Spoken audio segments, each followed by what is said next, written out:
So, welcome back to the Authentic Creative Expanding Our Capacity to Feel Good. Happy Valentine's Day. Welcome, beautiful souls. Whether you are here with us live on our, participation on Happy Valentine's Day, or you are listening, wherever you are, like cozy in your bed or at the gym or in your car or doing laundry or whatever. Thank you for listening. And today we are gathering for this amazing panel of creatives, of leaders, of joyful, expressive people. This is about creativity, leadership, and joy. So why on Valentine's Day? Simbi, one of our panelists here, asked me yesterday, why on Valentine's Day? So because love is more than romance. Love is the foundation of creativity, the heart of leadership, and the source of joy. It is not just something that we give or receive, it is something we create, something we embody, something we allow to expand in every area of our lives if we want to. And today, this is exactly what we are here to do. So, the love we create, here's a little poem for us. Love is not something distant, not a destination to reach, not a prize to be won. It is here within us, in the breath we give ourselves, in the space we allow ourselves to expand. It is the quiet knowing, deep, steady, unwavering, that we are already whole.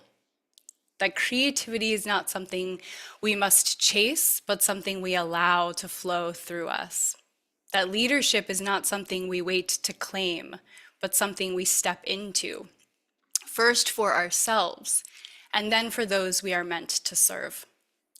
Joy is not a reward for doing enough, for being enough, for proving ourselves worthy. It is a birthright, a practice, a home that we return to again and again.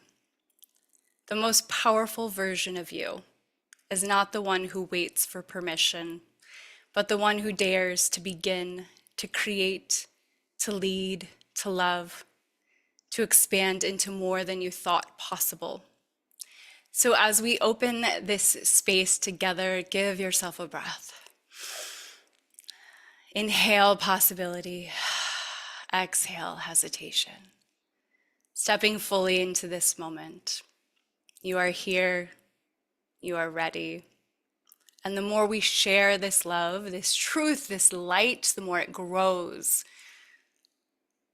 This panel is an invitation to trust yourself more, to expand your creative expression, to lead from the inside out, and to claim more joy.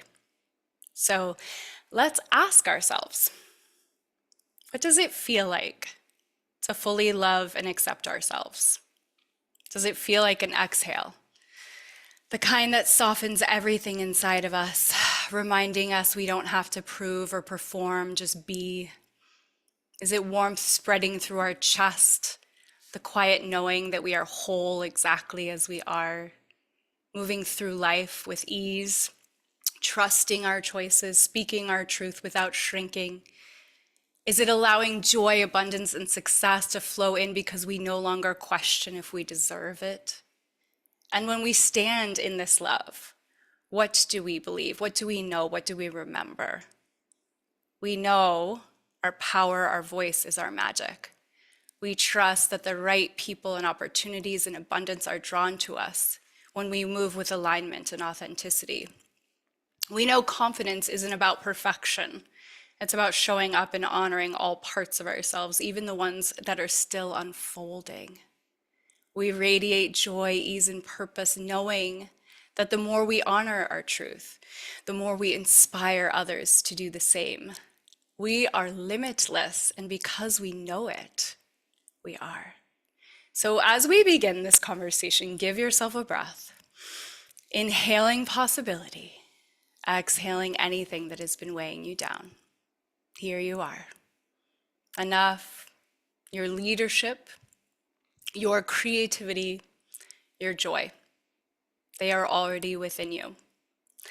And today we have an extraordinary group of women who embody this truth in their own unique ways. Each of our panelists have been a guest on The Authentic Creative, Dr. Sarah Milken soon to come, but everyone else has been a guest already, sharing their wisdom, their journeys, their brilliance with us. These are creators, visionaries, leaders who have walked their own paths of transformation, stepping into greater alignment, self-trust, and impact. And we begin with someone who knows what it means to embody radical self-leadership. Tracy Litt is a force of nature. When it comes to transformation and empowerment, she doesn't just teach leadership, she embodies it. Her work is about helping people step into their highest potential with authenticity, courage, and deep trust. Tracy Litt is the founder and CEO at the School of Becoming, a TEDx speaker, best-selling author, leadership expert, spiritual teacher, and embodiment mentor. She helps high-achieving women elevate into their highest potential and create transformational change. So my question for you, Tracy, your work is deeply rooted in transformation and expansion. What do you believe is the most powerful shift a person can make when it comes to stepping into authentic leadership and creating a joyful life? Hello. Hi. So beautiful to be with all of you. The answer to that question that I will die on the sword over is your ability to feel safe becoming fully expressed. Emotionally expressed, physically expressed, vocally expressed. We don't have long-term sustainable transformation, which is the only kind we're after. No one wants a false hit of happiness or a momentary relief from anxiety into ease. To really, really evolve and become, it requires becoming fully expressed, getting back into your body, feeling your feelings, remembering that you're primal, and allowing the glorious emotion of rage to set free, crying your face off when you feel it, celebrating your wins instead of hedging a little because the old you doesn't want to make other women feel bad. You have a divine responsibility to shine like a disco ball. And the only way you can do that is to be fully expressed. And there is no transformation, and there is no next level, and there is no future self-embodiment, and there is no living your best life if you are not allowing yourself to decongest emotionally.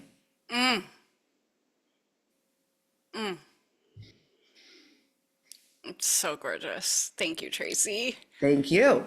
Anything else? That was amazing. The answer to that question, no. I mean, how much time do we have? Couple more minutes. You were so succinct, Well, let's think about what might we be then asking if I'm saying, like, I'm very convicted. So then the question becomes, all right, Tracy, so you're just told me that fullest expression is basically the gateway to everything. How do I do that? I'm going to make that assumption that that's a beautiful question to have. And I would say there's two things that you can start to play with. One is your ability to non-judgmentally observe yourself. Because the awareness that you might currently be playing with actually limits your ability to express because it's typically judgmental observation. You notice something about yourself, you notice that whatever's going on, and instantly the current identity that you're in is like, oh, well, you suck, or you should have been over this by now, or why are you feeling this way, la, la, la, la. And that's not helpful. And that actually keeps the suppression and the repression happening. So being able to non-judgmentally observe, which means, oh my God, isn't that interesting? That I totally said yes when I wanted to say no. Isn't that interesting that my body is constricted in this moment and I'm not allowing isn't that interesting that I sat down in stillness for 2 minutes and got up after 30 seconds because I wasn't willing to actually hear what was coming through? Look at that data. And this is what it means to guide a transformational journey from a high level of consciousness, because high consciousness does not hold judgment. It only operates from your inherent wholeness. So then when you do observe, it's simply like, let me see the data, because the more I notice, boom, boom, boom, the faster we're evolving. And the second piece to fullest expression is your willingness to get back in your body, to really work with your nervous system so it tolerates you expressing yourself without shutting down and prohibiting you from expressing yourself. And that looks like talking to your body, remembering you have one in the first place. Yeah. Like, we are not floating heads, albeit the control matrix and our society wants to believe that we are. And talking to the body, hand on your heart, deep breath work, right? Like you beautifully guide, shaking your body out, putting an eye mask on and headphones and playing a song that like lets you rock. I'm a big Push It by Salt and Pepper fan when I want to get down and dirty with myself. And I put the eye mask on and I put the headphones on and I just like get after it. And then Yes. you actually start to feel this, which is where all the success you want lives. Yeah, I love it. So it's like just listening to you, Tracy, I feel more grounded, more embodied, more safe to express. And like I said in your intro, you just embody what you're speaking and you transform so many lives with the work that you're doing. So I so deeply appreciate you leading the way with yourself first in that leadership, with yourself first in that joy, with yourself first in not judging yourself and having that neutrality and just being fully in your body and then bringing us to our bodies. So thank you so much, Tracy. You're freaking incredible. I love you so much. And happy Valentine's Day. And thank you Thank for you. being here, Happy V-Day. dropping that wisdom. So Heidi Stevens has a way of making success feel deeply aligned and easeful. She leads from a place of intuition and grace and deep transformation, helping women step into businesses and lives that feel nourishing rather than exhausting.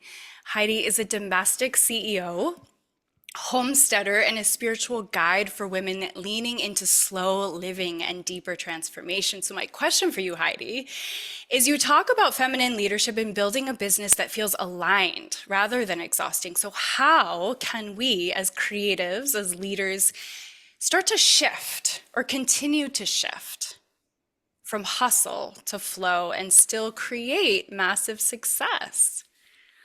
Thank you, Siri. I'm so happy to be here with all these amazing women. Um, yeah, I was thinking about this question and just sitting with it. And, what came forward for me is we need to redefine what success looks like as a lifetime overachiever and high performer and good girl and straight A student and, literally national champion gymnast and yada, yada, yada. I got really good at performing and winning and quote unquote having success in the Western patriarchal world and constructs. And these last 3 to 5 years has really been a journey of looking in the mirror and going, what am I really after? What am I doing? Right. And there's been a lot of peeling back and a lot of going inward and a lot of really coming home first and foremost to myself. And so today's success for me is not defined by how much money am I bringing in, what are the accolades, what are the trophies that are on my wall, how many followers do I have. Success on a daily basis is how regulated is my nervous system? How reactive or non-reactive am I in my home? How filled up are my kids' tanks? Like, how full are they? How much time am I spending in nature? How embodied am I feeling? As Tracy just said, how much space am I allowing myself to move and feel and integrate? And, you know, for me, it's like how we do one thing is how we do everything. And so the ways of the launching and the this and the masculine way, it's like those have just all had to fall by the wayside for me. And the creativity and the next steps are are really anchored in the unknown. And as a planner and as an A type and as like someone that likes to have it all, figured out and put together, it's like, like things are gonna look and feel a little messy. And really just embracing this has not only brought me home to myself, but it's healed my family. Mm, It's spilled out into our land here, in our home. mm, And it's like whatever the businesses look like, the business, it's just it's a ripple effect from that. Yes, thank you, Tracy. It's a ripple effect from that going inward. And so like Tracy said, how embodied am I feeling? How expressed am I? It's just taking those next steps. And so what I feel called to, just put out there is that any of your listeners, like myself, that feel like we're in a deep transition, that we don't know the next step, that we're like, we were doing business this way and we're not quite sure what's next and we're not quite sure how it's all going to look, stay the path. Hold the path. Like you have a voice. You are meant to serve and to share. And I do feel like this new feminine way of doing business, which I think has a lot to do with circles and sacred circles and women coming together like this. And we've all talked about community, but it's like it's digging in. It's digging in. It's not just community from a place of like putting on an event and like putting on your makeup and going to a networking event. It's like it's getting in there with each other, and it's more intimate, and it's quieter, and it's more inward. It's not having to have the show all the time. Everything in my body tells me that those are the morsels that are going to continue creating and showing us the next step forward in healing, in creating, and quite possibly having the quote unquote success that, that we all are calling in on all the different levels. So, that's what my life looks like today. It looks a lot differently than I ever thought it would. I'm spending a lot of time in my garden, a lot of time with my chickens, a lot of time with my kids.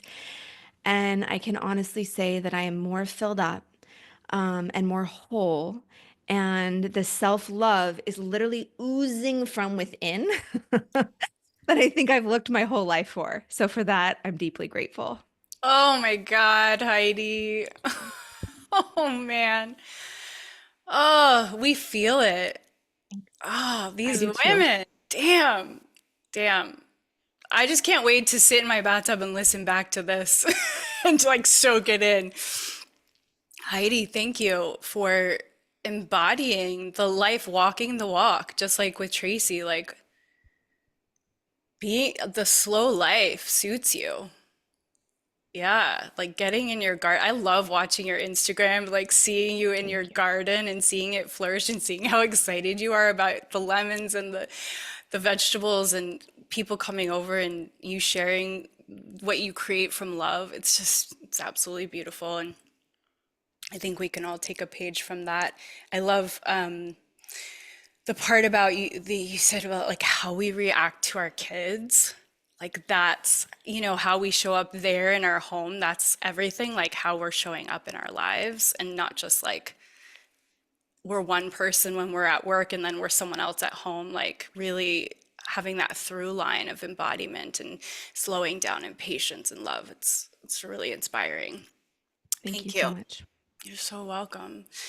So, Dr. Sarah Milken, thank you so much for being here. She is redefining what midlife looks like. Her blend of expertise, humor, and no nonsense honesty is a game changer in how we think about reinvention. She makes the idea of transformation feel bold and exciting and entirely possible.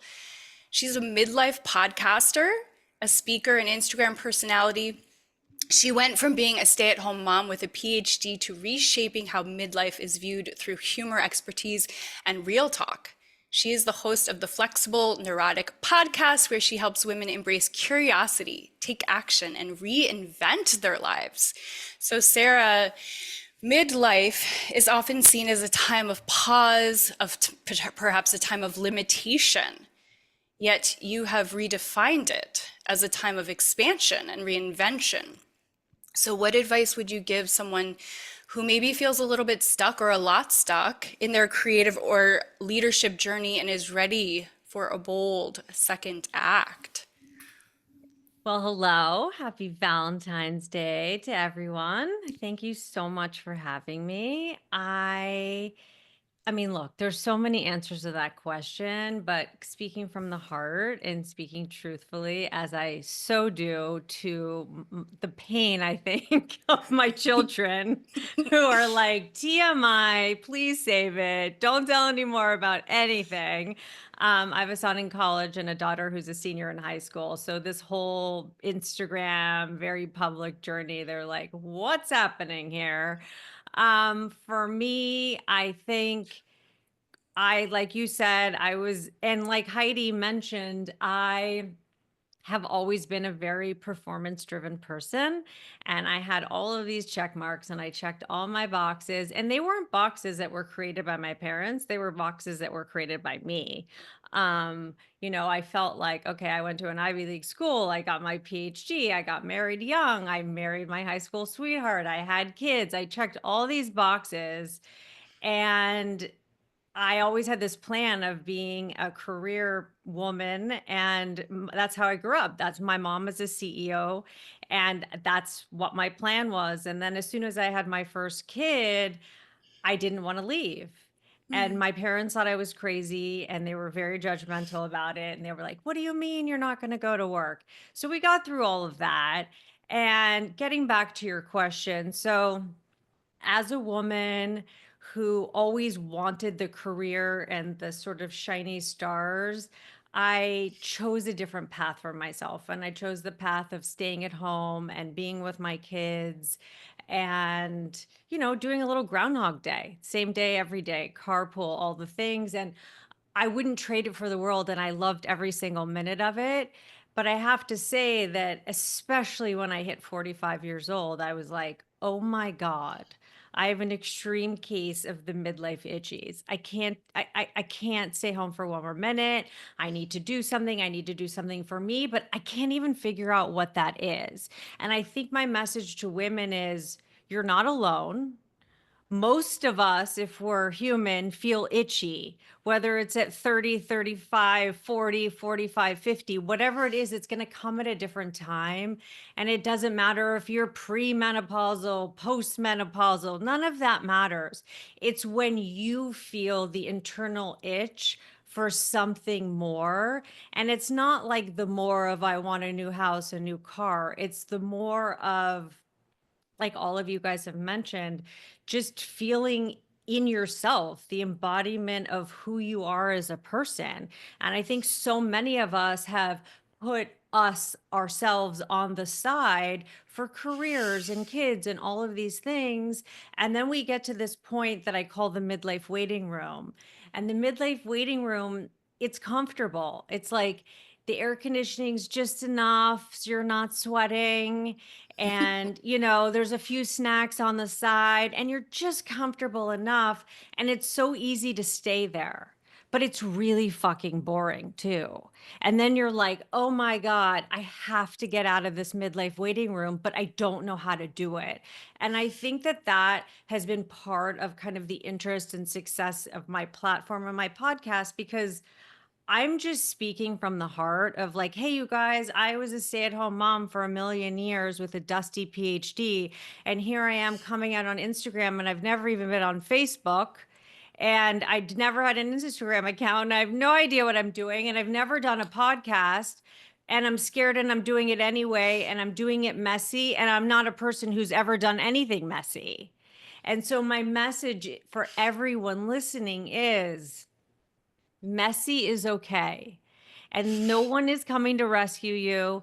No one's going to give you a step-by-step plan. Yes, there are coaches and support people and, supporting characters, but you're the main character of your narrative. And it takes you to wake up in the morning and say, today's going to look different, and no one else is going to do that work for you. And so many things in midlife, it seems so obvious, but I keep saying it over and over again in my podcast and on Instagram, is everything's hard and good. Like, I don't want to lift dumb weights. I don't want to go to the gym. That's annoying for me. Like, I'm not one of those people who loves it.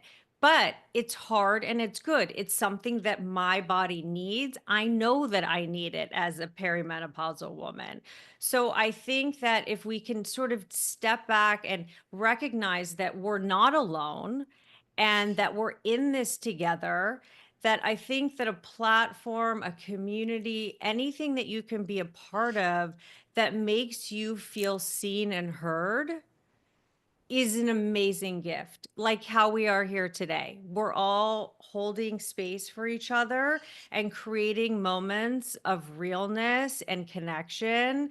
And I think that, you know, whether it's someone you follow on Instagram or a friend or a life coach or whoever or whatever it is, to really sort of lean into that and know that you are not alone and that we all see you, we all hear you, we all feel you, and make yourself a part of something. You don't have to start a Fortune 500 company. You don't have to write a book. You don't have to start a podcast.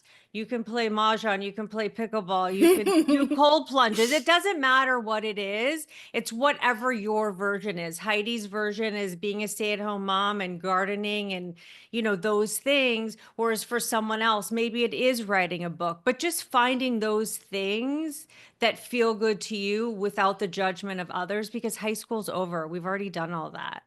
Like if you want to wear the leopard leggings and everyone else is wearing black leggings, go for the fucking leopard leggings. That's what I've got to say. I love it. Oh my gosh, you're amazing. Your humor is amazing. And Sarah, I love how you live so boldly. You know, you're not apologetic about any of it. And you're just, like you're saying, you're living your life with just full freedom. And I think that your kids, as much as they might be like, oh, cringe, mom's, sharing on Instagram again, like I think they really look up to the fact that you're owning your life and that you're stepping out and you've cultivated such a huge audience. And it's because you, like you just said, you make them feel seen by talking about the TMI things. You make us feel seen and like Yeah, it's I'm it's in my okay. kitchen and my daughter's like, why do you have stool sample tests on the kitchen counter? I'm like, oh, because dad and I have to do the Cologuard. She's like, what? You know, but it's those things. And then I get 100 messages of people going, oh my God, I got the Cologuard or the colonoscopy because of you. And it's kind of sort of just making things feel more normalized. Like we all Yes. have to do gross and weird things in midlife, scans, blood tests, poop tests, all these things, but they're things that we have to do and we need to do. And like, let's take the shame out of it, find the humor in it, do the things that we need to be doing to live the most healthy lives that we can. Yeah, and you're very inspiring with how healthy you are. I'm like, I gotta get to the gym. Oh I my God, gotta but get there's back. days where I'm like, okay, that's not happening today. Believe me. Okay, good. Okay, Yes, good. I'm a normal human, believe me. Well, I definitely want to interview you just one-on-one soon so we can hear more of your stories. Okay, so we're gonna move on to Amy Tangerine. So Amy Tangerine makes creativity feel joyful, vibrant, and accessible. She reminds us that art isn't about perfection. That's what we've been talking a lot about today. It's about play. It's about self-expression. It's about trusting the process. Amy Tangerine is a best-selling author, artist, and entrepreneur known for bringing creativity into everyday life.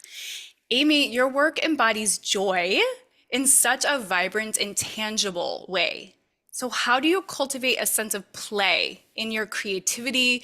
How do you encourage others to embrace this imperfection that we all have, our humanness, in their own creative journeys? Oh, Siri, that's such a good question. And it's been so fulfilling just sitting here, soaking in all the goodness from everybody. I don't think that there is a one right answer for everybody, but I highly recommend that everybody get clear, super crystal clear on what it is that fulfills your heart, right? From a standpoint of fun, freedom, fulfillment. Those are all birthrights that we have that we may have lost touch with.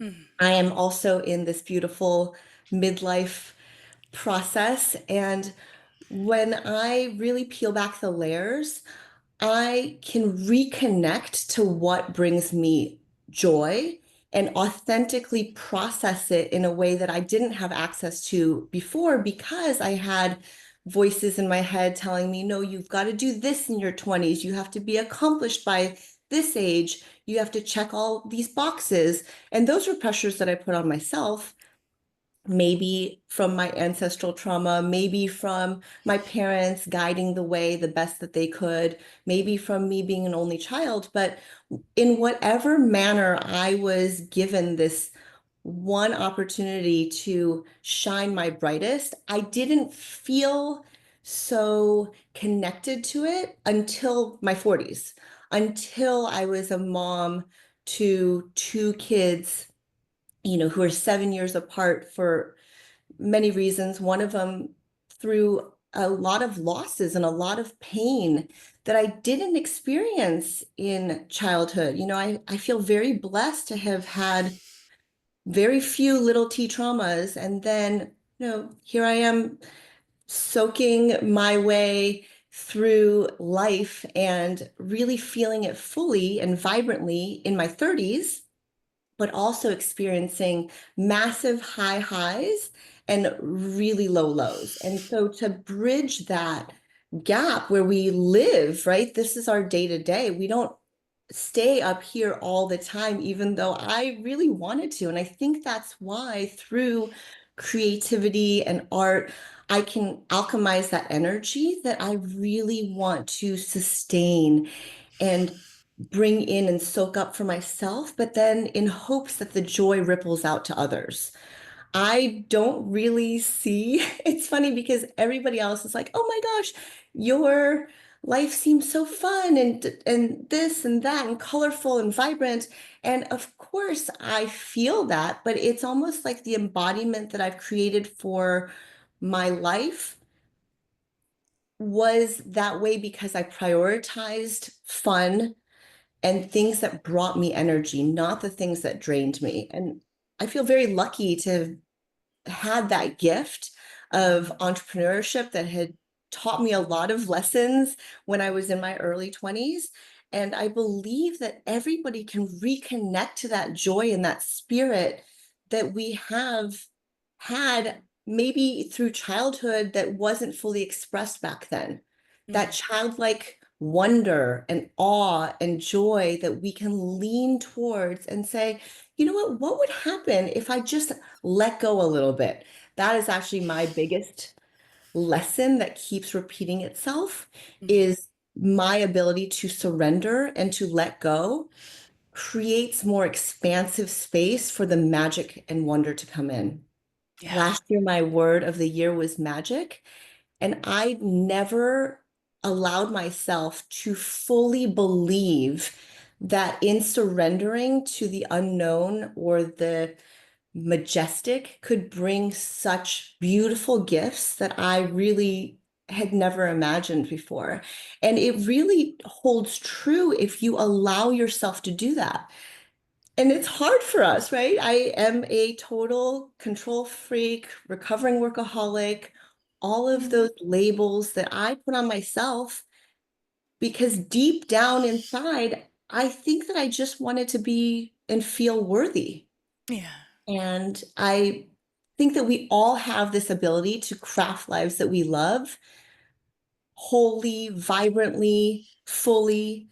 And I don't know, I think that if we really get clear on what it is our path shows us and what our definition of success looks like, I love that Heidi mentioned that because all of us are expanders, right? I mean, Heidi has been an expander in my life for many years, so much so that when I walked into her home, I don't know, 8 years ago for the first time, maybe even longer, a decade ago, I saw something that I didn't even know was possible. This beautiful, expansive home that had so much love in it, but was also, white oak and white and not so much filled with color. And I really thought, gosh, that would be amazing. And then years later, I actually used her GC to build our mid-century modern renovation. And it's so beautiful when we expand our capacity to see and trust and believe what we are given, what shows up at our door in this beautiful, wholesome way. Years ago, I wrote in my journal that I didn't believe this. Sometimes I think we need to write things that we don't fully believe yet, but we want to embody. Yeah. And what I wrote was, what I desire is what I deserve. Mm. And it felt so, I don't know, like scary at the time. But man, if you write that every day for the next 10 days, see what shows up for you. See what you truly desire and what you're expanding and opening up to. I I had to journal a little bit while you were talking. And so it just says love is something we create. And I truly believe at the root of everything, there is magic in the making, and love is something that we create. So get clear, get creative, get connecting, reconnect to who you are, connect with others. Another C word that I love, I don't know, I just wrote this down really quick, but is contributing, because we all want to contribute, right? But we can't do that without the clarity, without calm, and we have to depend on the collective. And another last C word that I'm going to end with is celebrate. How often do we celebrate and savor our wins that we work so hard for? Why Yeah. are we working so hard if we're not taking time to just celebrate? Mm. Oh, poetry, Amy. I'm just shedding tears listening to you. It's beautiful. Thank you so much. Your heart is so huge. All of your hearts are so huge here. And those listening, can you feel you're just getting so much love and so much wisdom? It's like oozing. Thank you, Amy. Oh, I love you guys so much. Okay, so Simbi, I met through Buddhism years ago. She has been such an incredible mentor to me. She is a masterful storyteller who understands the deep power of narrative. She uses film to heal, inspire, and create meaningful change. Simbi Hall is a writer, a producer, a director, and the founder of Athena Films, a production company with the mission to create projects that foster enlightenment through entertainment. And may I add, she is a masterful Buddhist leader. So, Simbi, storytelling has the power to heal, to inspire, and create change. What role does joy play in storytelling for you, and how can we use creativity to shape a more authentic and connected world? Mm, that is a fabulous question. And I just have to say, I've been taking notes on like each one of you have given me something to write down. So I'm so thankful for being here, first of all. Um, joy is is just primary. And I feel like and just coming also after Amy, like I love your background. Mine's a mess, but I was like, oh, so play like I want to go in there and like do art. But I feel like joy, it's like connecting to your child self. Like people talk about inner child, your inner child, and often it's like they're causing havoc or they're doing something naughty or something. I feel like our joy is our inner child that we need to address and connect with daily, actually, and the various ages, because sometimes I'm 7, and sometimes I'm 14, and I haven't really gotten past 24. So that's where like I do this thing, I did this thing called the Hoffman process, and anyway, you can Google it. It's a whole thing. But the primary practice that I took from that is something they call a quad check. So you check in with your 4 quads. So we have, our emotional self, our intellectual self, our body, and then our spiritual self. And like somebody said, like often we think we're just like a floating head, but that's our intellectual self. And what can happen is the intellectual self and the emotional self can become at war if they have different ideas. Um, and then the body becomes the battleground, which I think a few of us are going through right now with just like everything that's happening in the world. If you're in LA, the fires, like speaking for myself, like TMJ, like stress. And joy for me is the antidote to that. And it's not denying, right, the things that are causing the stress. It's not denying the very real and visceral reaction, but it's making a decision that I'm going to have joy as well. Mm. And that I feel like, I have to sometimes do a couple times a day. And I also find that if I'm not actively creating, and so working in this business, there's a lot of meetings to get to make the thing, you Yeah. know and that can be it's necessary, and it is what it is, but it's like that's not necessarily joyful.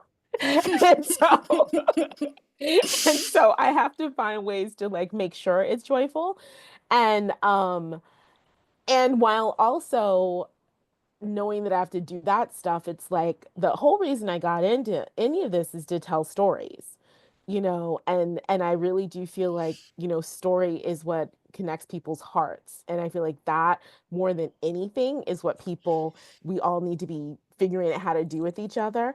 And I feel like right now I'm primarily focusing on comedies. People need to laugh. And Mm. strangely enough, there are very few things that I personally consider just straight comedies. Not that they're not also about things that are deeper. Speaking of that, a friend um was sharing about her menopause journey. She's perimenopausal, and I was like, oh my god, this sounds like a comedy. Like, what? Okay, I need all the notes, like I need all the information because nobody is really talking about that.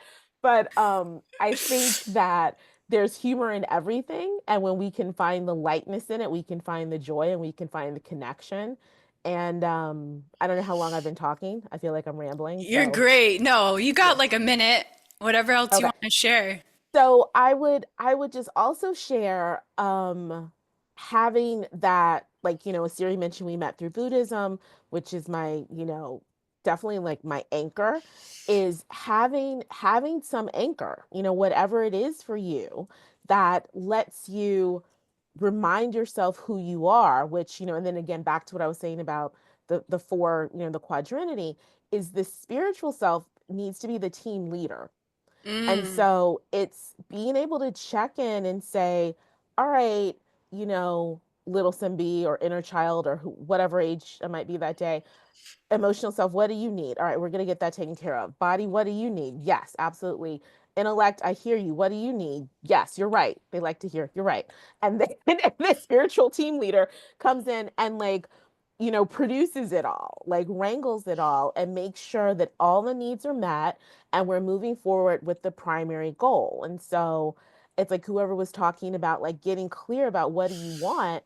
I now I've always been goal oriented and also open to leaving space for the magic, of like I don't want to be overscheduled all day, but I do want to have a Hmm. plan. I do want to set an intention of like if I'm having some meeting, what's the goal for that? How do I want to feel? What's the end result? Can't control any of it, but I can at least say this is the direction I'm heading. And then use that as sort of a checkpoint for if things are coming in that are not in alignment with the goal. I've become better at being like, I'm not going to do that, you know, or I don't mean like, because that sounds like very like limiting. What I mean is it's just really being honest with like the core, because also you can say things, yes, to things that you're curious about. So I'm all a fan of like being curious and like play and see what happens. But I think you all know what I mean. It's like you Yeah. don't just, you know what I mean. All right, you don't just say yes to say yes, but just like really checking in like, is this in alignment with what I want to be doing? And And is it the community I want to be in? And is it, whatever your, your criteria are. And then giving yourself permission to do a lot less. Like, so even with the stress TMJ thing I'm having, it's funny because I realized I'm like, oh, my body, because we ended up doing what I call an evacuation vacation, where we just like made a road trip out of it. Yeah. And then once I got back, my body was like, because I did all the driving and, whatever. But I was like, oh, whenever I'm in some kind of pain, it's my body saying, you need to just lay down. Mm. And I'm like, oh, if I just lay down, but then I have all these other things I want to do. So it's so my lesson that I'm taking is lay down before your body makes you lay down. Yes. Yes. Oh my Because she God. will. She Yes. will force you. Yeah. It'll just kick right out. Yeah. Simbi, I love you so much. You've been such a mentor to me. And, you used to run the Oscar red carpet show. So I was envisioning when you were talking about all these different aspects, corralling everything. It's like that's why you're so good at corralling the externals, like everyone around you, and then but what you're talking about is corralling all of the aspects of ourself. Hmm. And so I think that, like you're saying, comes first. That Hmm. comes first, and then we can have that discernment of like in the moment, nope, that's not going to work, and yes, this is going to work, and that's not in alignment because I'm already here with me in all aspects of me. It's really great. And I love your honesty, your authenticity, your transparency about like, yeah, shit's hard right now. Like I'm going through it. And because I think we all get it, and then we just feel so much more close. That community aspect that Amy was talking about is like we're all contributing in our own with our own honesty. And you're just incredible, Simbi. So I can't wait to see the comedies that are going to come out because I'm in full agreement that we need more of that. For sure, like the pure comedy. Thank you so much. So Thank you. Joya, yes, you're so welcome. So Joya Sosinowski, your work is a beautiful reminder that the body is a gateway to creativity, joy, self-expression, through movement. Joya helps people reconnect with themselves, their artistry, and their leadership. Joya is a renowned expert in sound, movement, dance, and embodiment practices. And so she has an acronym and it's SAVED. So SAVED, sound, art, voice, embodiment, and drumming. So Joya, movement is such a powerful form of creative expression and leadership. So how does embodiment help us reconnect with our joy? And how can we use it as a tool for creative expression? Well, first, Siri, thank you for inviting me to this amazing panel of all of these incredible women. I also have taken a bunch of notes and I'm so excited to share my thoughts on this. Well, first of all, I spent many, many, many, many, many years outside of my body and being ahead, just being in my thoughts, being in my mind, being in my thinking, rational, scientific, researcher kind of self. And it took me a long time to land back in my body. And what I realized coming back into my body was that when I was just in my head and I quote unquote knew all the things, I might have knew all the things from an intellectual point of view, but I only had an idea of them. I wasn't really feeling it. I wasn't really in the fullness of what was happening inside of my body. And so now that I've really connected and landed back from my head and the thoughts and the ideas and the intellectualizing and the rationalizing, I've really come to realize that the mind, and I'm so grateful that we have these thinking, processing, rational minds, but I really came to realize that this thinking mind is really supposed to be in service of my awakened heart.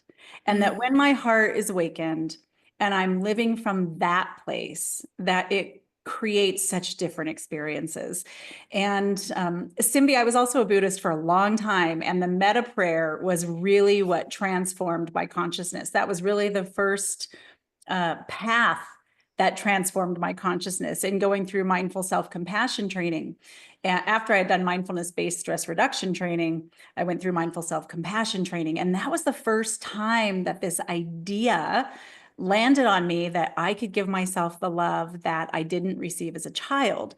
And being a 9 on the ACEs was the reason I disconnected from my body. It wasn't safe to be in my body. It wasn't safe to feel, but I could rationalize and I could intellectualize and I could meet people as a chameleon, which I got to be really good at, and meet people where they're at, which of course, you know, all of those shadow gifts have beautiful, wonderful, soul fulfilling gifts when you transform them, because now I can meet people right where they're at, but it's with a different energy. It's really with an energy of acceptance and love, and true joy is a felt experience. Coming home to being really authentically in the present moment without my mind interfering with the present moment.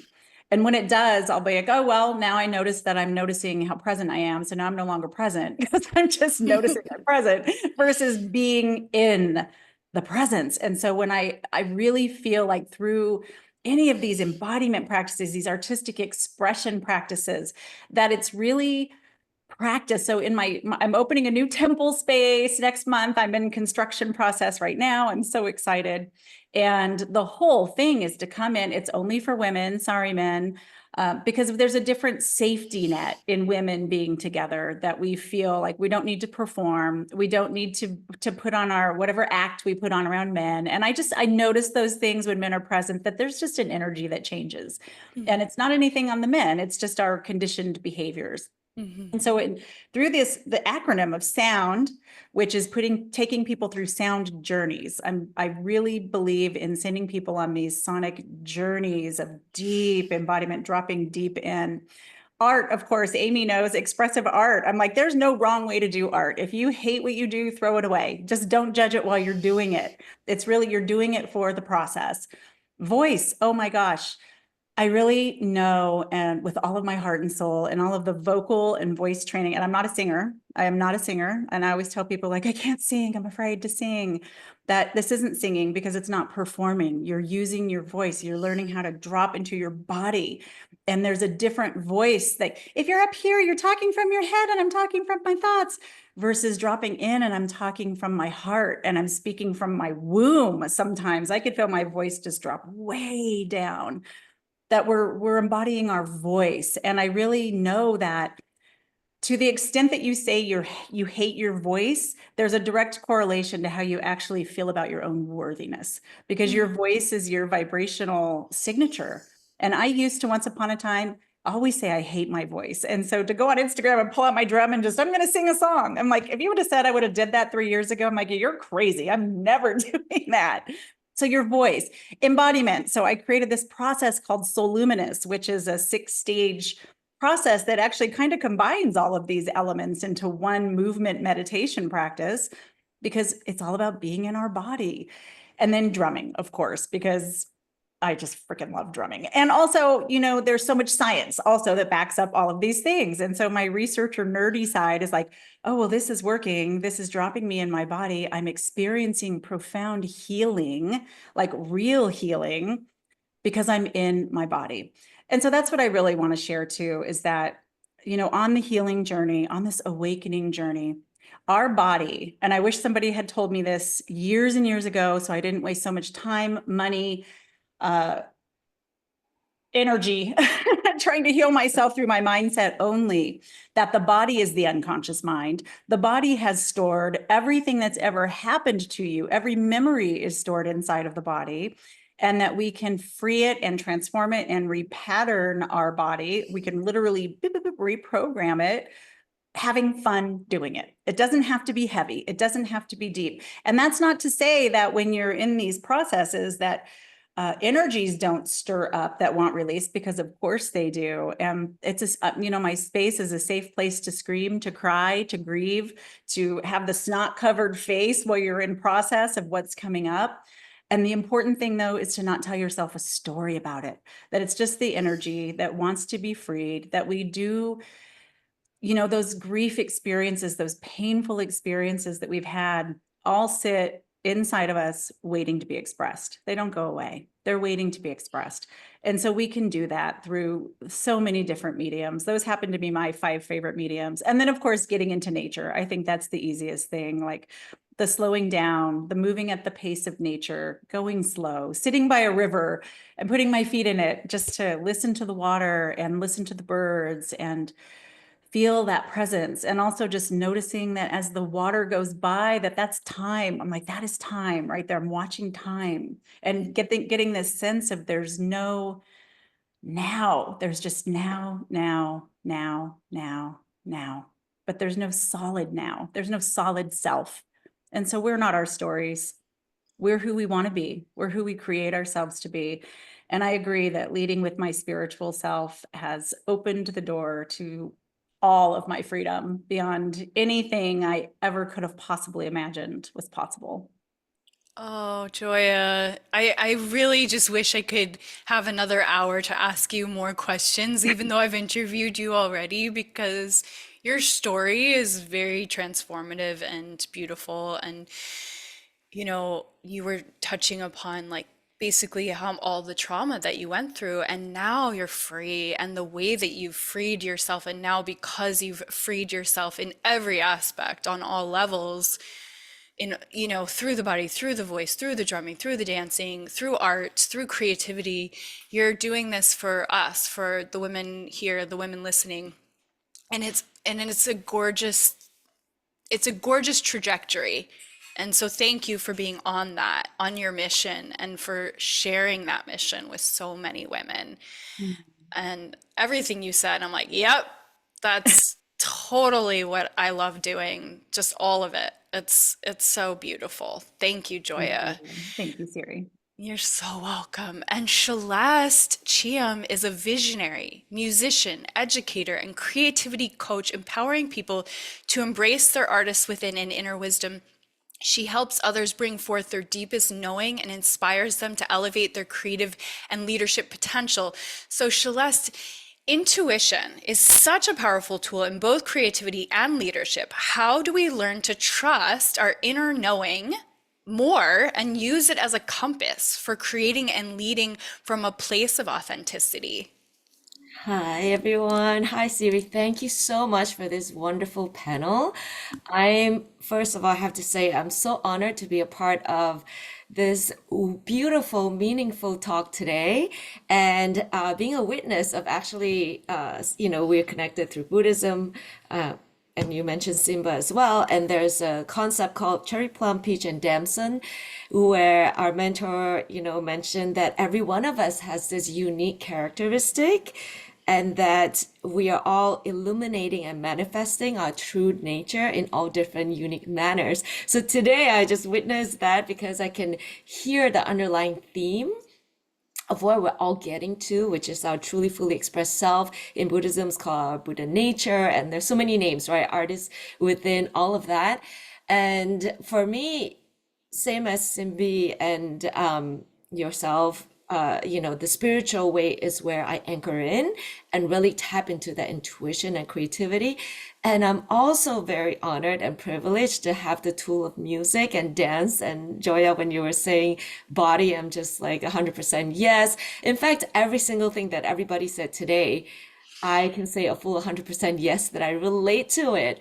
So in terms of really tapping into our inner wisdom and intuition, there's so many different tools. And for me, it's that creativity, that spirituality, because I feel that common platform is the easiest that we can really reach in. And I'm so lucky to be working with children, every day reminded by my students how to really have fun and call out that artist within, so that it can lead us towards our alignment to that true essence of ourselves, right? And also mentioned, I think by earlier several of us, that we're so conditioned. And being a musician, there's an element of performance. I'm sure you know, as a former artist as well, former actress, that there's a certain element of performance that we just naturally go towards. And the challenge is to really find that balance of, the yin and yang, the the masculine energy being the structure and the skills and everything that we need. And then getting into the feminine energy of just flowing. That's the part that's the trusting part, right? Once you have that structure in place, how do we then flow and just really experience that creativity within us? And when Amy Tendrin mentioned magic earlier, it reminds me of Elizabeth Gilbert's book, The Big Magic. And she I talks just finished that. Yeah. Oh, okay, wonderful. She talks about how creativity is a force of enchantment and entirely human in its own origins. And I truly resonate with that because as a musician, there's the part that I mentioned, the structure part, where we have the skills and the technique and everything to support the feminine flow. And once you get into the embodiment of it, it's becoming the music. That's the part that I think every day we're challenging and practicing with all our different unique, tools. And I'm sure you will also agree, Siri, as an actress, how do you become your part? How do you become the character, right? And so creativity provides us this tool and platform for us to really practice. And on the way back from my travel, I was watching this show called Crescendo. It's actually all these amazing, magnificent pianists coming to this competition called Van Cliburn. And I love that every single one of them got it right, because competition is not about competing and comparing with each other. It's about celebrating the wonderful gift that we have, and then sharing it on stage and having that platform to be able to express it the best way that we can to really access that inner essence. And the winner of that competition, he's an 18-year-old pianist. I mean, this was 3 years ago now, so 2022. Every 5 years they have this competition. And they asked him, why do you continue to pursue music? And he said that I have this, I really feel that music is the most beautiful thing in the world, and that he has this mission. And so you can see when he performs, he just embodies that essence, that magic that Elizabeth Gilbert talks about. And you're just brought in because we all have that life force within us. And when we can, that frequency, when we're tuning to that frequency, it's almost like that takes over. And so to me, intuition is like that too. It's that if we can tap into that inner wisdom through creativity, we can just allow that leadership to come out. A lot of times we think that we have to do something to be something. And the concept of Buddhism and what everybody's saying here today is that essence is already within us. It's about allowing. It's about, somebody else mentioned, surrendering to it. And there are, of course, technical ways to get to it. So, for example, I work with my students a lot about the learning profiles. We all have different learning profiles. That is our dominant way of learning, but then we want to train ourselves to be multi-dimensional learners so that we can tune in from the auditory, the visual, the kinesthetic, the movement, all of it. But if you know your learning profile, which is what my podcast is going to also focus on, and my project with creativity is about everybody playing. Albert Einstein mentioned that imagination is intelligence playing, and I love that. So to really allow us to use that platform of creativity to tap into that intuitive part and the artist within. But back to the point of the learning profiles, if you know your dominant learning profile, I notice that that's usually where those intuition comes in. So for me, it's auditory. The way that I listen to a book, I notice that I gather a lot more details than the way I just read a book. But as a musician, I've become a multi-dimensional learner. So if you kind of know what your learning profile is, that could also be a way of tapping into where your intuition is coming forth with the message. So for me, when I hear people talk, it's not just people talking. I hear messages. I hear things that I feel that my highest self is yearning for me to do and to direct me.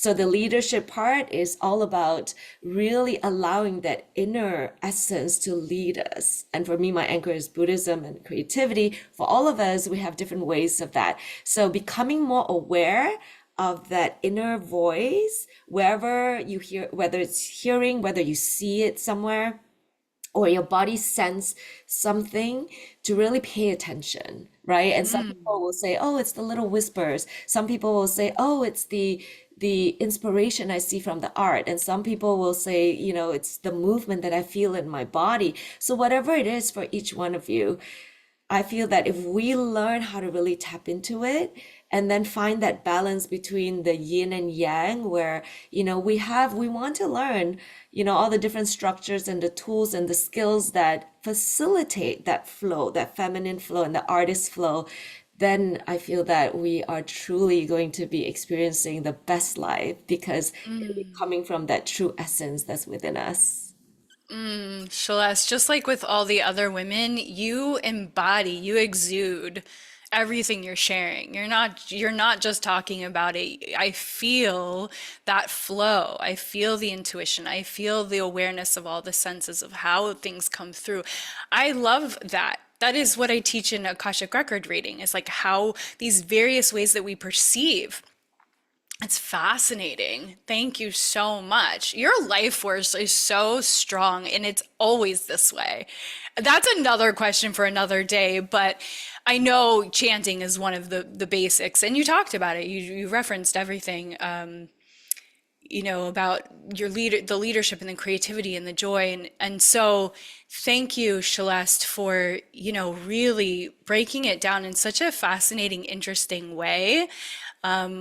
I think that you are such an incredible breath of fresh air and inspiration to all of us. And your friendship has meant so much to me, so thank you.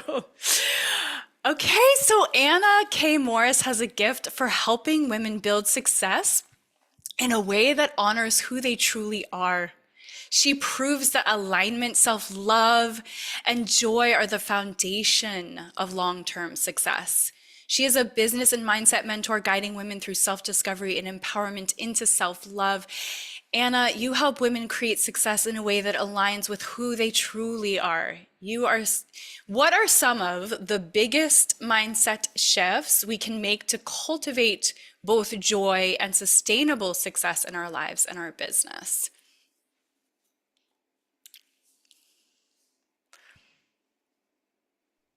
Hi, everybody. I hadn't unmuted. I was just closing my eyes listening to all of that. Isn't it funny to hear somebody talk about you to you, right? Like that's always so weird to me. Like I just needed a minute to be like, this is weird. And thank you for that introduction. I don't know if I wrote it or not. I don't think that I did. So it's lovely. You can tweak it if it's not I don't accurate. even know. No, it's great. What are you talking about? I don't edit my podcast. I'm like, why would I ever edit anyone? Right? I'm not interested. And I also don't have time. I shouldn't say that. I do have time. I don't care. Let me be clear. So what is the question? How do you create like sustained joy? What do you want to know? Yeah, that sounds good. Go with that. I don't think you want to sustain joy. There we go. You need contrast. And the biggest problem is your resistance to contrast. Can I curse? Yeah. Okay, fucking period. The only problem you have is you. That's it. There's actually no problem. It's only your resistance to whatever it is that is happening. And the joke is always on us. I've been journaling for 17 years, since my first business coach, Jedi, mind tricked me into it. And I was like a lifelong journal hater, like such a hater. I was like, only losers journal. Why would I ever have to do that? Right? Like, don't people just know themselves? I mean, that was hilarious. I did not know myself at all. And I was about 30. And when I started journaling, the biggest problem was telling the truth to myself.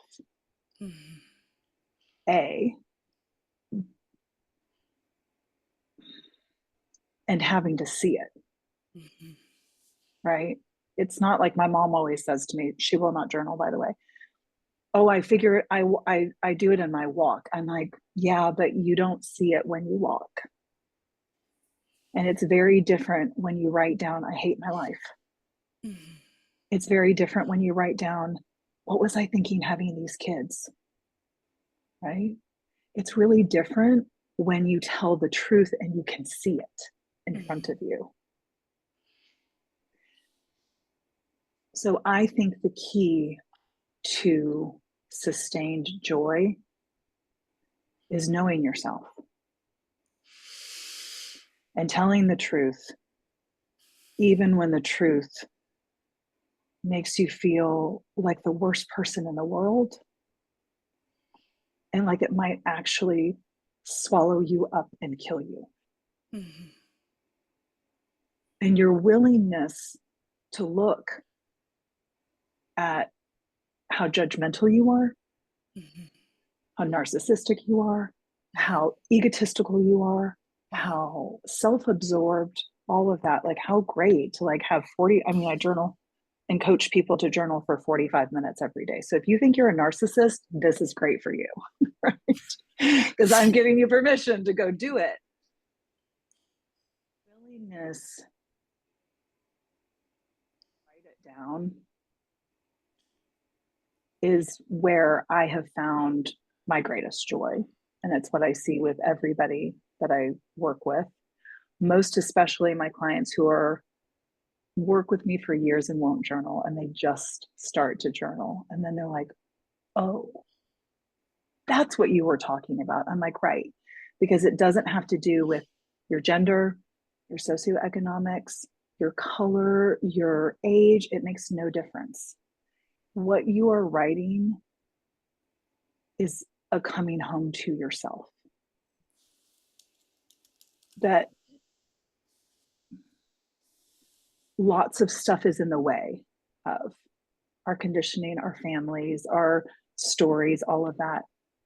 So I find my greatest joy every single morning when I give myself the time and space to write through it.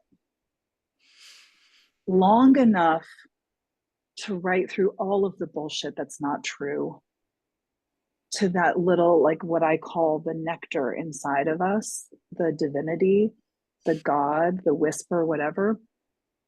That's like, do you know how much I love you?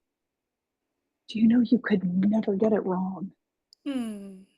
Do you know that it's taking the perfect amount of time?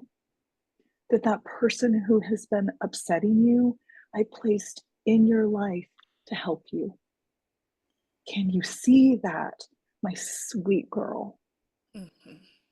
And when we can learn how to do that without a podcast, without a coach, without a therapist, without any outside endeavor, but just from this one tool, that our thinking mind, who's really trying to run the show, gets so much pleasure out of, right? Because it's like a pen and a paper, and the thinking mind likes that. So give her a seat at the table and remember that she's not running your dinner party, but she gets to be there. And it's only when we can give that part of ourselves that's running wild a place to land, that I think true joy, which for me, true joy is actually really peaceful and quiet, right? It's not the euphoria. Like whenever something really good happens, I do not feel excited. I feel relaxed, I feel calm, and I feel knowing, because I always knew that was meant for me. And what a treat to have it now be in reality. Yeah. And I can just relax back, and then there's just another thing that I want, that we're just going to go do this next thing. So I think joy is remembering that, like, we came here to do all of this. It's not being done to us. We chose this. Yeah. Yeah. Mm. That's what I have to say about that. That radical ownership and that radical authenticity, and that radical just truth with yourself, Yeah. without anything outside yourself. That's tears. Anna, you resonate to such deep truth. It's gorgeous. Oh my God, thank you for that. Got it. Thanks for having me. You're such a gift. Back Tosca, at you. thank you, honey. I'm also obsessed with Tosca's hair and everybody's hair. Just take a minute. If you are watching this, look at just everybody's hair, all your hairs. How fun must it have been to make all these different kinds of hairs? Really? Like, it's crazy how different. No one has the same hairstyle, color, texture, nothing. I just think it's the coolest fucking thing. I just think it's so cool. Sorry. No, it's great. I love it. I I love just have it. to unmute for a second because I literally have not showered since Sunday. That is so Like, not washed your disgusting. hair or not showered, because that's a Not washed different my layer. hair since Okay, but Sunday. that's fine. But have you showered since Sunday? Because that's gross. No, ladies, hold What up. day is it? Friday? I don't think I That's like have. some strong pheromones. I'm just saying. I'm gonna let everyone unmute in like 3 minutes, but That's what I let's really want to know, Amy. Have we you gotta changed get your underwear since Sunday? guys, ladies, we gotta let Tosca speak and then we'll just freestyle it. So Tosca Faso is helping leaders rewrite outdated systems, create cultures of true empowerment, and redefine what leadership really means. Tosca Faso is a leadership consultant, author, and podcaster on a mission to detox corporate America. Tosca, you have worked at the intersection of leadership and cultural change. What do you believe is the key to shifting old systems so that leaders can truly thrive? Take us home, Tosca. Okay, I'll do my best. Tough acts to follow here for sure. Sorry about that. I'll mute. No, that was awesome.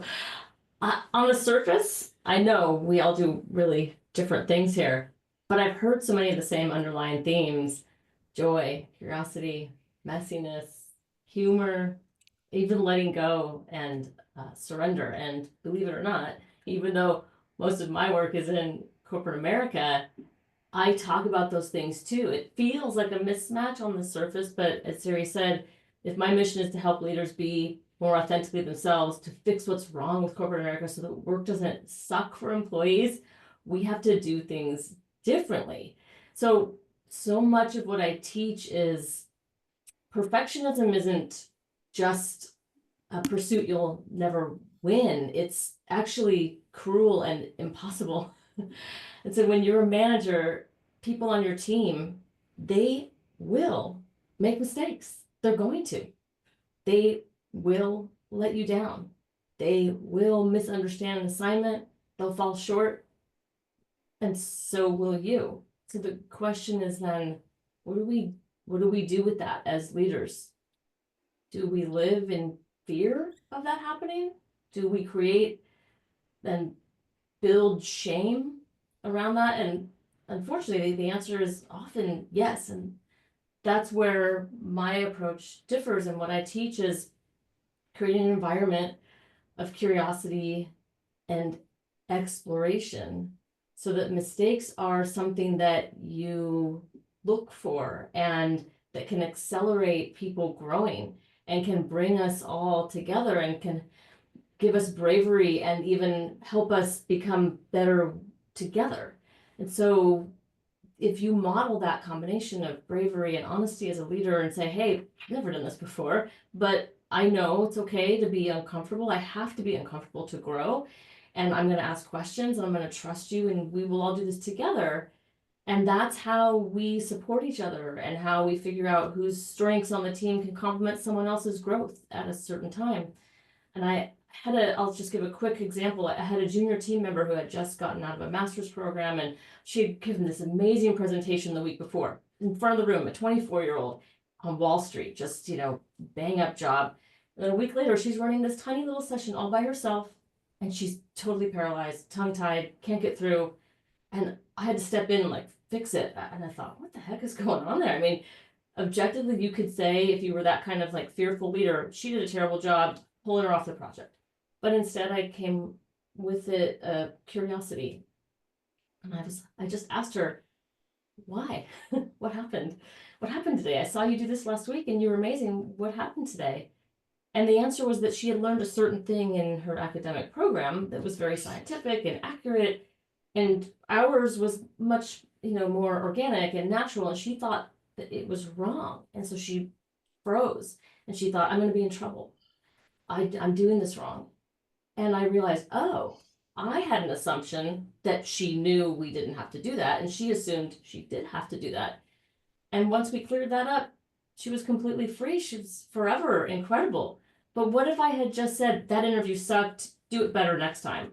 Would we ever have gotten to the root of it?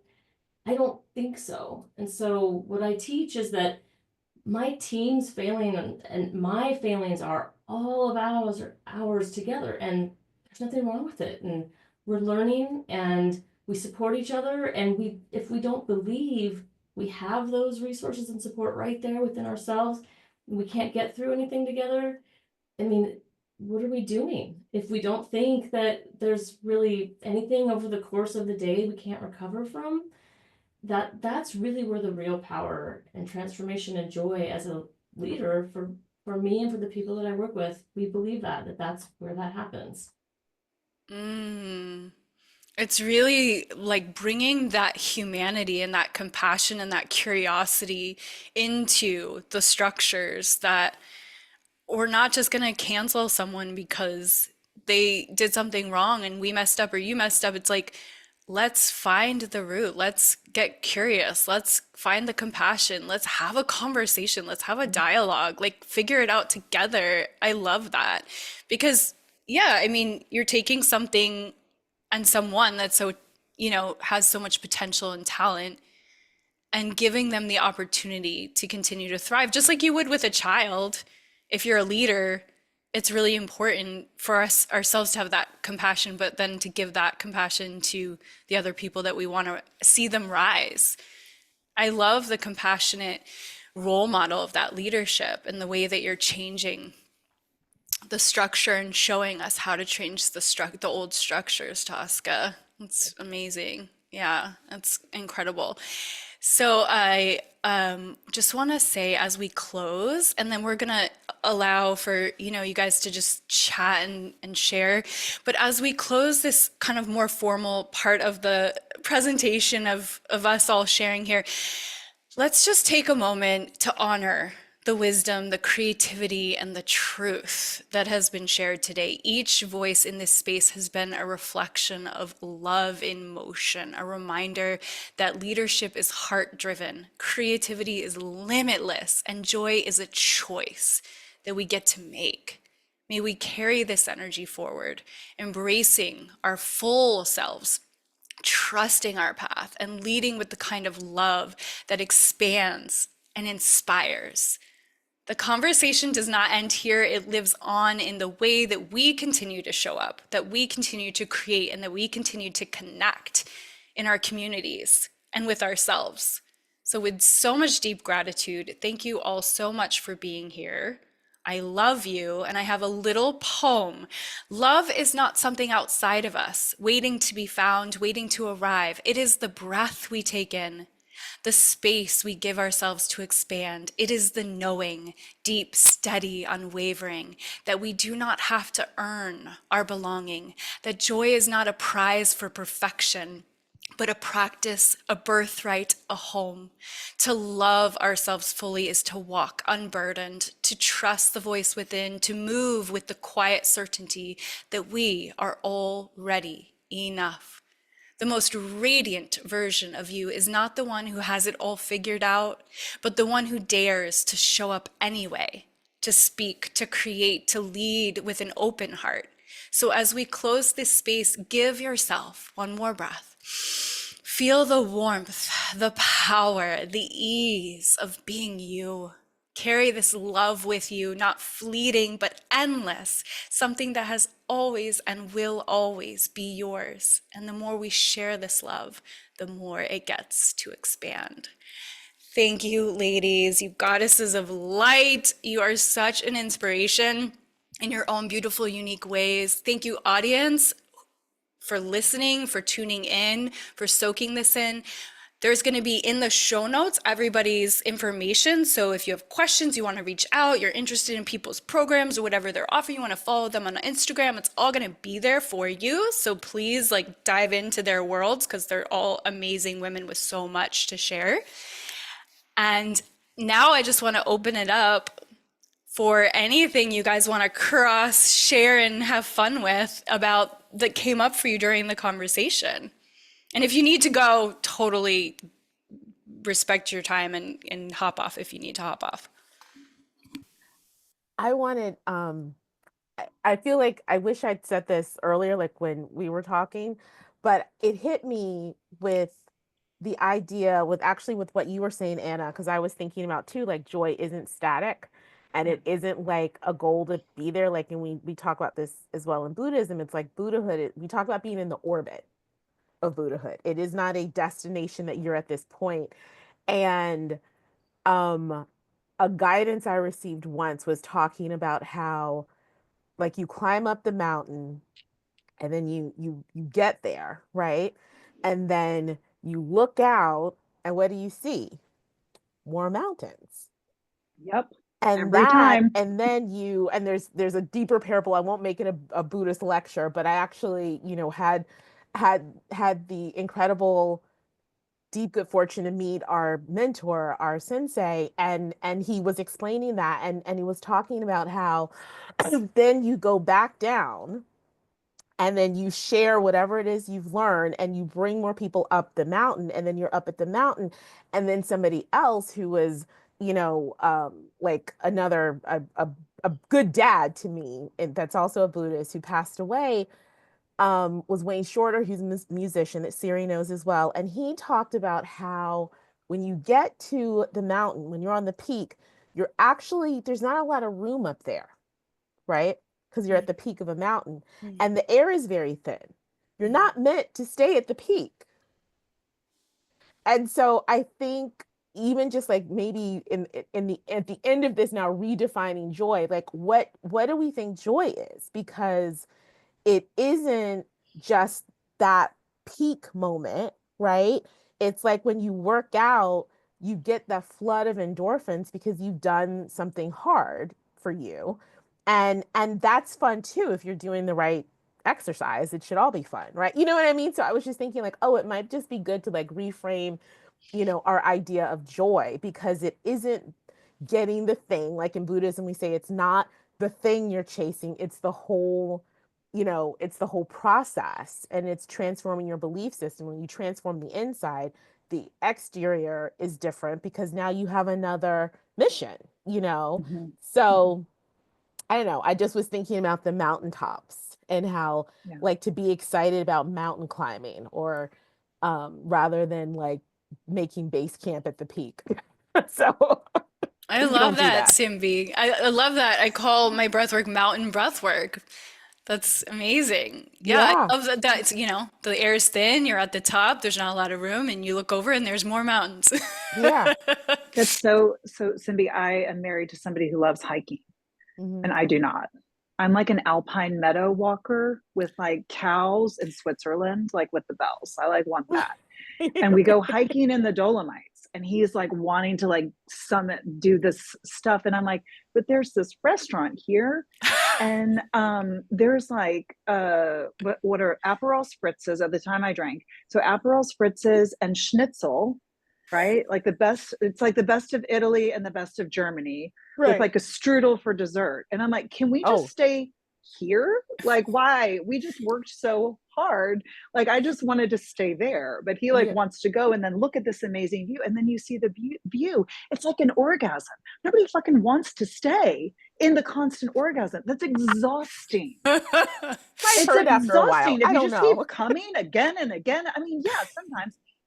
But really, like you can't sustain it and you don't want to. Mm-hmm. Mm. And Mm-hmm. so it's just, yes, the air is thin and you can't bring that many people with you. Mm-mm. And we actually want to bring others with us. Yeah. And so I'm Yeah. like, let's go to like the mid-level, like bring a lot of people to the restaurant. I'm like, where's the gift shop? Because that's my Yeah. favorite part of the park. It was there. There was a really good gift shop at the place where we're talking about. That's funny. I love that. Yeah. So much for setting this all up, Siri. What a fun Yeah. Valentine's Day. Oh, Yeah, you're thank so you. welcome. My absolute pleasure. Thank you for being here and bringing the real. Yes. Always. I just Thank wanted Right. to add one more thing. I think I mentioned earlier Albert Einstein's quote, and I just want to make sure that it was accurate. I don't think I said the correct words, but he said, "Creativity is intelligence having fun." Oh, good one. And yeah, the students every day remind me how to have fun because at one point I was a very boring, very strict mother, and I had to really do some inner work when I spoke to a mom of my daughter many years ago, and I said, "How do you do it? How do you have so much fun parenting?" Because I was struggling with it for a while, and she said, "Well, I want to be remembered as a mom who is fun and who has these." Magical moments with my children rather than a mother who's always keeping the house clean. And that's all they remember of me. And that was like a light bulb moment for me. Yes. So ever since then, I can feel that I've been deconditioning myself from being a performative person to really, how do we just have fun? My Mm-hmm. students every day, when I teach them, they just do it so effortlessly, and we've forgotten how to do that. So I really appreciate that every single one of us is talking of different ways to really get back to that fun self and that what Amy said earlier, that childlike wonder. I mean, I think there's a big difference between being childish and childlike. And Mm-hmm. I think that's that, sticky place that people think, oh, well, no, not everything should be like childish. But no, everything can be childlike, that Yeah. youthful energy, right? So I so That, love what you did today, Siri. Thank you so much. Thank I love you. sitting in on Thank a you. master class, listening and Right. soaking in everybody's goodness. I love you guys so Happy much. Valentine's. Happy Thank Nice to you. meet you, Valentine's Simbi. Day. Happy Yes. Nice to meet you Galentine. I too. sent you a message on Instagram and Oh, Celeste, we should definitely connect. We have each other's okay, number, great. so let's do it. I'm going to email all of you Yeah. together now Okay, that good. you've met Okay. each other. All right. Bye, Thank you all. everyone. Thank Bye. Thank you. Thank you. you. Happy Bye. weekend. Bye. Thanks, Siri. You're Thank welcome. Thank you. you.